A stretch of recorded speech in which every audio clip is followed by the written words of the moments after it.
So, we're heading back to Westeros today, but I feel like we need to set expectations right out of the gate. Oh, absolutely. Because if you're tuning in and bracing yourself for, world-ending ice zombies or... Right, or dragons burning down cities every other Tuesday. Yeah, exactly. If that's what you want, you might want to recalibrate a little bit for this one. Yeah, definitely. We're looking at HBO's A Night of the Seven Kingdoms, and honestly, it is a massive vibe shift for the entire franchise. It really is. It's a fascinating pivot when you think about it. It really is. Because you go from the sheer existential dread of Game of Thrones and the massive dynastic implosion of House of the Dragon to, to a guy just trying to pay for a piece of armor. Right. Or just trying to get a decent meal. Exactly. The stakes have completely shifted from, like, save the world to can I afford dinner tonight? And I actually love that the show signals this immediately to the audience. I mean, opening episode 6 with modern jazz music. In Westeros, of all places. Right. That is such a bold choice. But it tells you right away that we aren't watching a high fantasy epic here. No, we were watching a buddy comedy. Or maybe like a buddy cop drama, just, with swords. Yeah, it's grounded, it's incredibly intimate, and honestly, I think it acts as a really crucial palate cleanser for the whole universe. I agree. So our mission for this deep dive today is to unpack the story of Season 1. But more importantly, we want to look at the True Night theme. Which is really the engine for the entire series. Exactly. Plus, we need to connect the massive lore implications that are sort of hiding right beneath the surface of this small-scale story. Because even though there are absolutely no living dragons in this specific era, the shadow of the dragon is everywhere. It really is. And to fully get this, I think we have to look at the timeline first. Yeah, establishing where we are is key. So the sources place us roughly 89 years after House of the Dragon. Right, after the Dance of the Dragons. Yep, and about a century before the events of Game of Thrones. So the dance is history, the dragons are all dead, and King Daeron II is sitting on the Iron Throne. And on the surface, it looks pretty good, right? Like a golden age of peace? It looks that way, yeah. But the sources paint a very clear picture of what they call a deceptive peace. Because we are living right in the shadow of the Blackfyre Rebellion. Exactly. This is the context that changes everything for the characters. We are only 13 years removed from this massive civil war. You had King Daeron II fighting against his bastard brother, Demon Blackfyre. And it literally tore the entire realm in half. And from what the sources show, that war didn't just end with a nice, clean treaty. No, not at all. It ended with incredibly bad blood. Right, because you have the loyalists who fought for the king. And then the rebels who fought for the Blackfyre pretenders. And the fighting on the battlefield has stopped, sure, but the neighbors still hate each other. It's essentially a cold civil war at this point. It actually reminds me a lot of post-Civil War Reconstruction periods in real history. Oh, that's a great comparison. You've got people who lost their family lands, people holding deep grudges. People desperately trying to hide their past allegiances so they don't get executed. Exactly. Yeah. Into this absolute political minefield walks our protagonist, Dunk. A guy who, frankly, could not care less about the politics of the realm. No, he just wants a sausage and a roof over his head. Which is a brilliant narrative device, honestly. It is. By stripping away all the high-level court intrigue that we're used to, we get to see how these quote-unquote great wars actually impact the lives of regular people. Right. So Dunk is a hedge knight. Yes. Which, for anyone listening who maybe hasn't brushed up on their feudal terminology lately, basically means he's a homeless knight. Pretty much. He has no master to serve, no castle to sleep in. He quite literally sleeps under hedges. And Dunk is an orphan. He comes from Flea Bottom, which is the absolute poorest slum in King's Landing. He's squired for this old traveling knight named Sir Arlen of Pennytree. And when Arlen dies, Dunk inherits his stuff, his sword, his armor, and 3 horses. Right, Thunder, Chestnut, and Sweetfoot. I really appreciate that he talks to the horses, by the way. It's a nice touch. It humanizes him so immediately. But physically, the guy is a tank. He is massive. The sources say he is nearly 7 feet tall. He's incredibly imposing. But what really stands out is his demeanor. Right. He slouches. Yeah, he's totally unsure of himself. He has imposter syndrome written all over him. He does. He is physically huge, but socially, he feels incredibly small. He knows exactly where he sits on the social ladder, and it's right at the bottom. And then we get the other half of this dynamic duo. Yes, this is where the story really takes off. Dunks is at an inn, just trying to figure out his next move, and he runs into this bald, stable boy. A boy who calls himself Egg. And Egg is... Yeah. He is very persistent. That's one word for it? He practically begs to be Dunk's squire. But even early on in the sources, you can tell something is just off about this kid. He is way too smart for a random stable boy. Yeah, he speaks with this posh accent that a kid from the dirt definitely shouldn't have. The clues are just layered in perfectly throughout those early interactions. Like when he refuses the copper coins. Exactly. A poor kid would never turn down money. Period. And he knows way too much political history. Yeah. He's actively correcting Dunkus on highborn heraldry. And then we get the reveal. Right. This isn't just some stable boy. This is Prince Aegon V Targaryen. He is the fourth son of Prince Maekar. And Maekar is himself the fourth son of the king. So they call him Aegon the Unlikely. Because he is 10th in line for the throne. He is so far down the list that nobody really pays attention to him. Which is why he shaved his head. Yeah. To hide that very distinct, bright silver Targaryen hair. Just so he could sneak out and see the real world outside the palace walls. It's very much a classic Prince and the Pauper setup, but the Westeros setting really twists it. It does. You have Dunk, who is incredibly street smart, but totally naive about high society. And then Egg, who is entirely book smart and honestly pretty entitled, but he's actively trying to learn humility. That dynamic is the entire heart of the show. They bond over eating hard salt beef and sleeping out under the stars. Egg is learning how the other 99% lives. The constant hunger, the freezing cold, the sheer danger of the road. And Dunk is getting a crash course in high-level history and politics from a 10-year-old. It's great. So they head to the Ashford Tourney together. Right. Dunk wants to make a name for himself. He wants to win some coin and maybe buy some armor that actually fits his giant frame. But things go sideways extremely fast. Yeah, they really do. And this is where the buddy comedy vibe takes a very sharp left turn straight into tragedy. This is the true inciting incident of the story. Dunk meets a puppeteer named Tansel. She's often called Tansel Too Tall. Which is a nickname Dunk can obviously relate to. For sure. But tragedy strikes right in the middle of a puppet show. The troupe is performing this play where a wooden dragon dies. And Prince Aerion Targaryen happens to be watching. Right, Egg's older brother. The one who calls himself Bright Flame. And he takes extreme offense to this play. This guy is just a piece of work. That's putting it mildly. The sources describe him as cruel, deeply vain, and entirely obsessed with the idea that he is a literal dragon trapped in human form. He's basically the Joffrey of this era, just with slightly better fashion sense. That is the perfect comparison. So he attacks Tansel for the treason of showing a dragon dying. He starts physically breaking her fingers? And Dunk sees this. Yeah. And Dunk just forgets his station. He completely forgets he's a nobody from Flea Bottom. He goes full hero mode. He steps in and beats up Prince Aerion. He strikes a royal prince in front of an entire crowd. Which, in the brutal world of Westeros, is usually a flat-out death sentence. At the very least, you are losing a hand or a foot for that.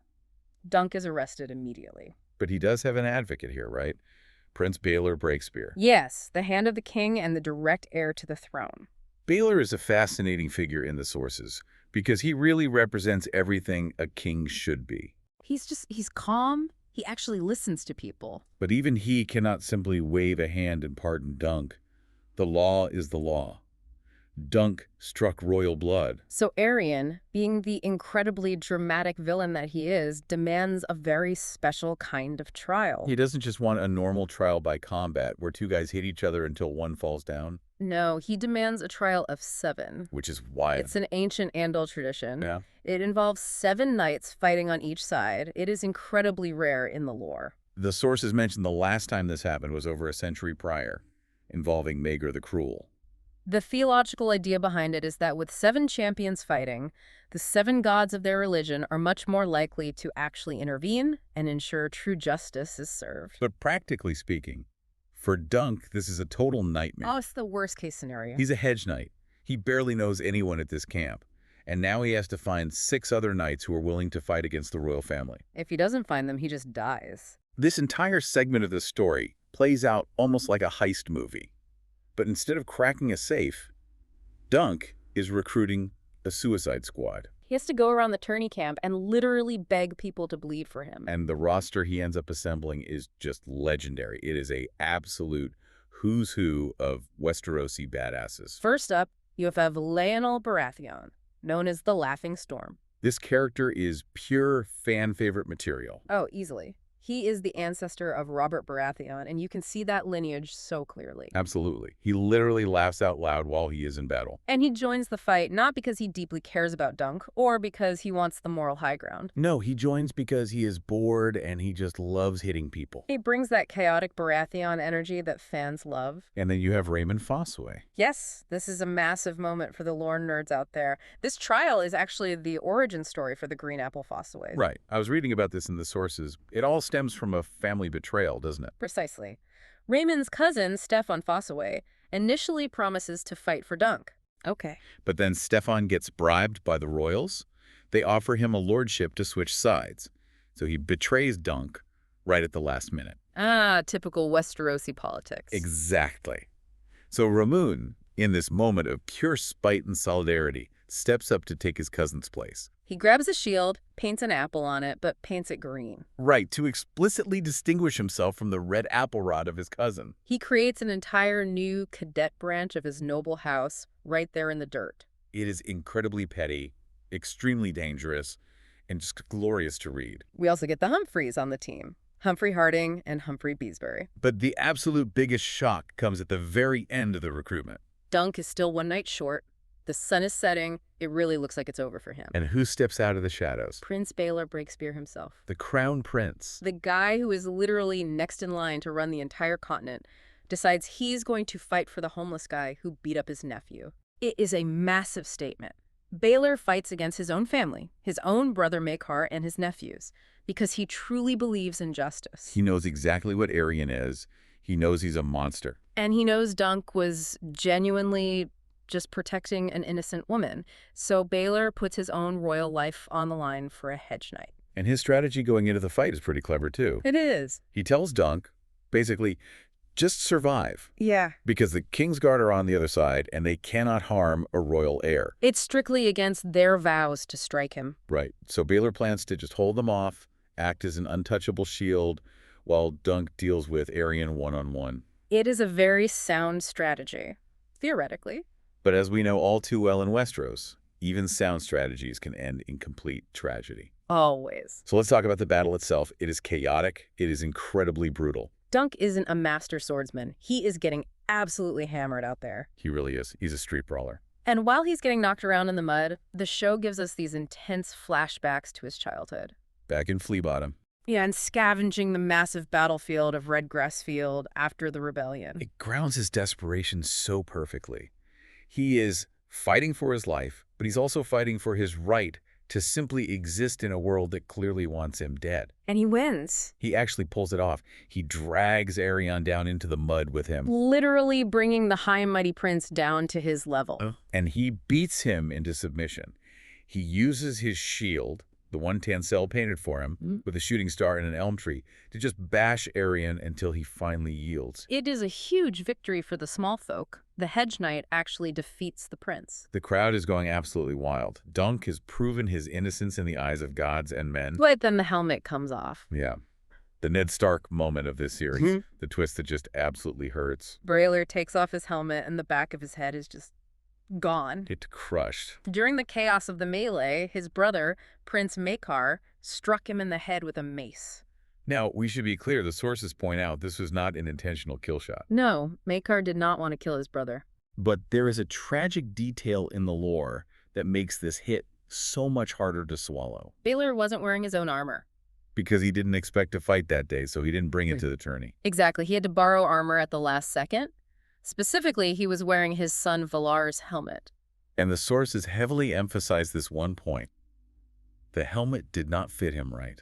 That is just heartbreaking. A proper helmet, custom-made for the Crown Prince's head, probably would have deflected the blow, or at least absorbed the shock. But because he stepped up to do the right thing on such short notice, he was wearing ill-fitting gear. And that one tiny detail changes the course of history.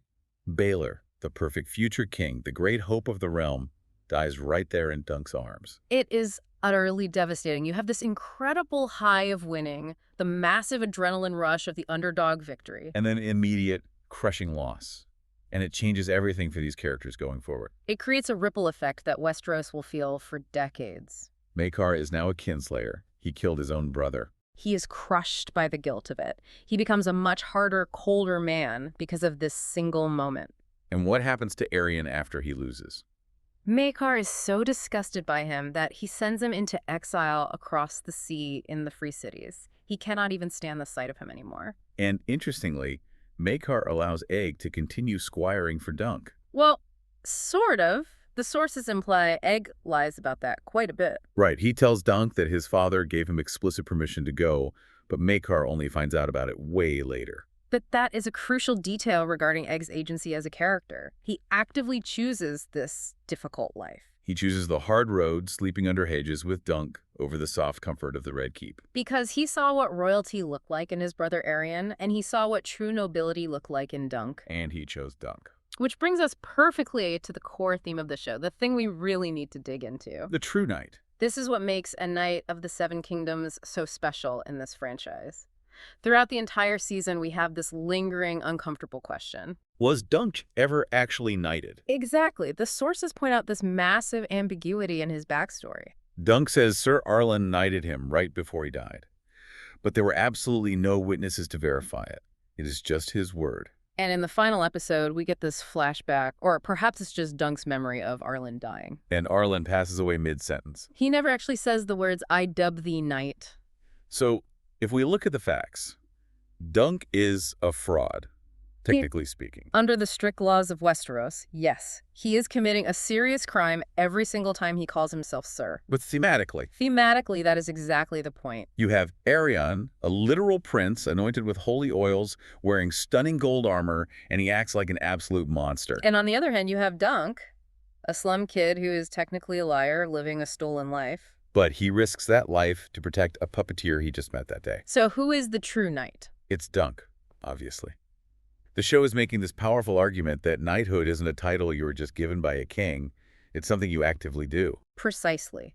Dunk embodies the vows.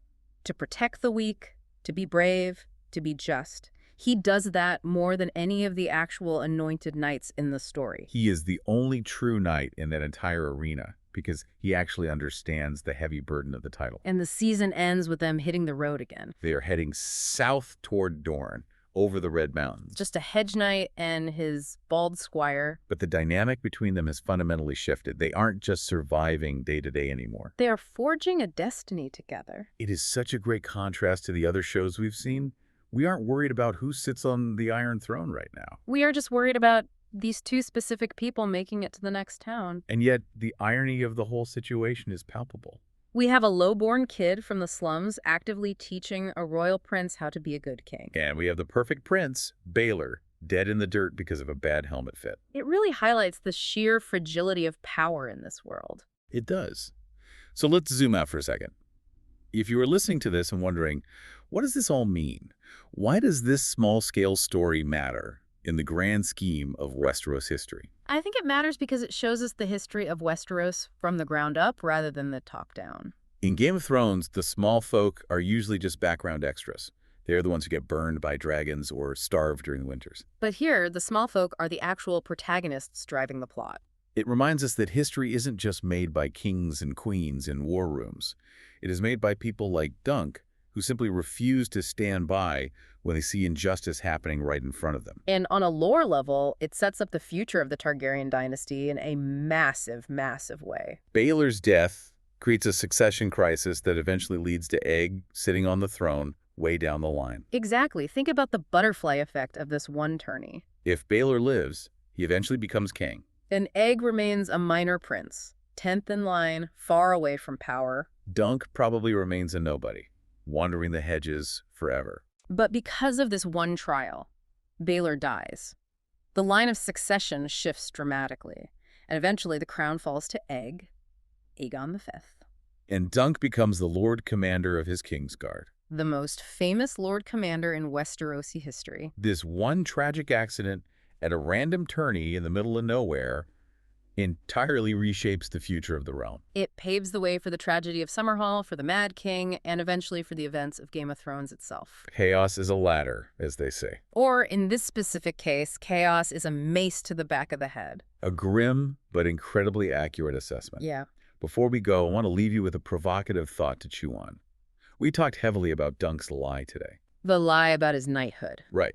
If Dunk was never truly knighted, does that make his actions more heroic or just incredibly reckless? That is a great question. Because he entered a trial of 7 involving the royal family based on a total fabrication.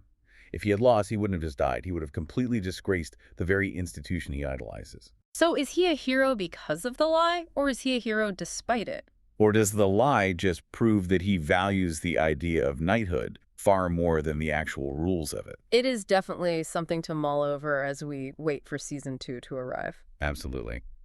Well, that is all we have for this deep dive into the Hedge Knight, the Squire, and the Shadow of the Dragon. Thanks so much for listening. See you on the road.